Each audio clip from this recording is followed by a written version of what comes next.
Morning everybody, how you all doing? I hope you're doing great. So I want to talk a bit about yesterday's protest. I mulled over this all last night to try and put into words just how proud I was yesterday to stand with those people of Unston and Chesterfield and stand with them as they came out and declared in one voice that they'd had enough. Enough was enough. They reached their breaking point.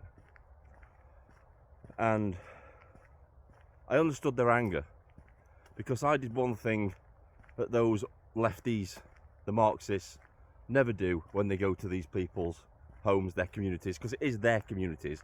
It's not the lefties' communities, because they're never from those communities. They never do this. They never speak to the locals.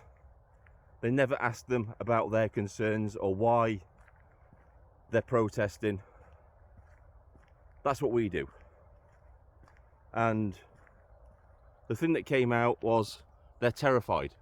It's the same story that you see around all of these illegal immigrant hotels. The locals are terrified to come out after night, come out after dark.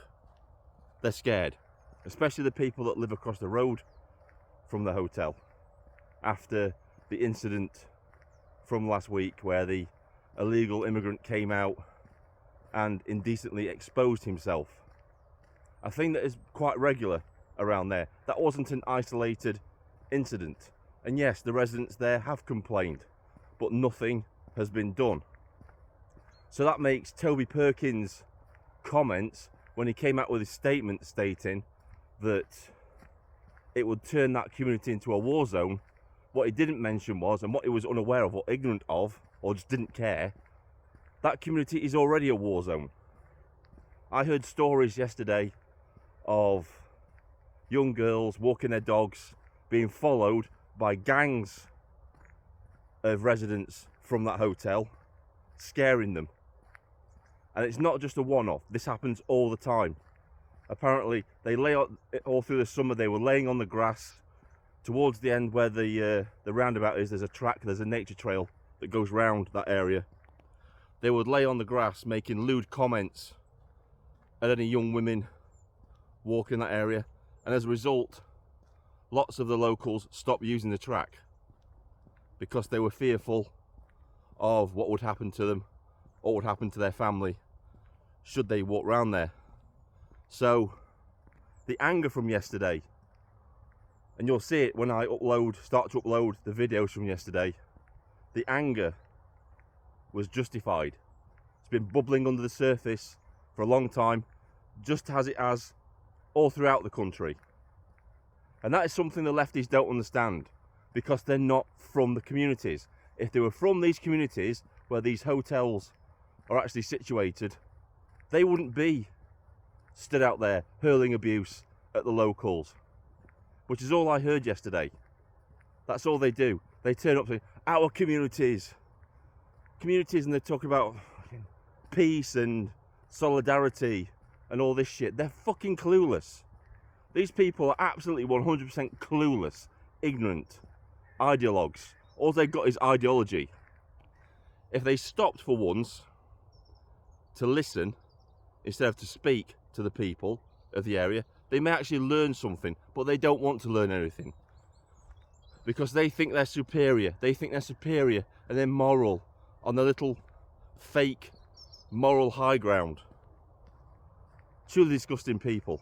You'll see that in the videos that I'm going to upload over the coming days. So, yeah, I was proud to stand shoulder to shoulder with the people of Chesterfield yesterday. Yesterday was our September the 13th. Yesterday was our Unite the Kingdom rally in Chesterfield. Because like I said, that's a very rare occurrence to have that many people come out and oppose these people.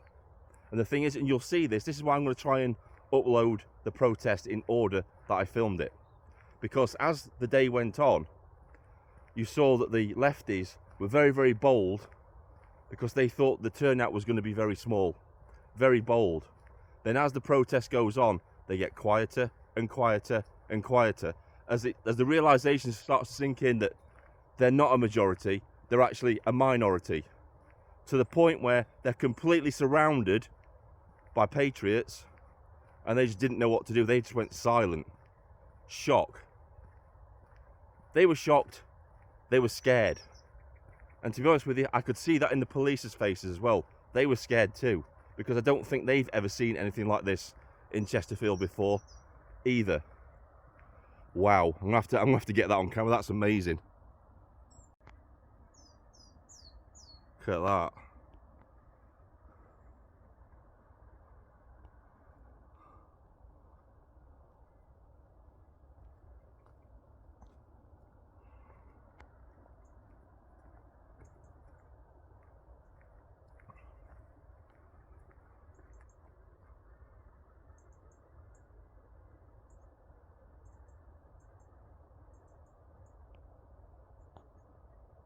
So my take from yesterday was very, very proud. They did themselves proud yesterday. They really did. And the anger that you see within the videos when you upload them, you'll see that it's justified. You can understand why these people are so angry. They've been ignored for such a long time. And to me, yesterday filming, I didn't talk much. I just listened, talked a little bit. But I was trying to capture the moment, and make it their moment. This is their story, not mine. And for some people, it's just content. But for the people of Unston and Chesterfield, it's not content. This is their lives. They have to live this 24/7 every single day. So it's my duty to get their story out, use my platform to get their story out and let them be heard. This is Vindicator, signing off.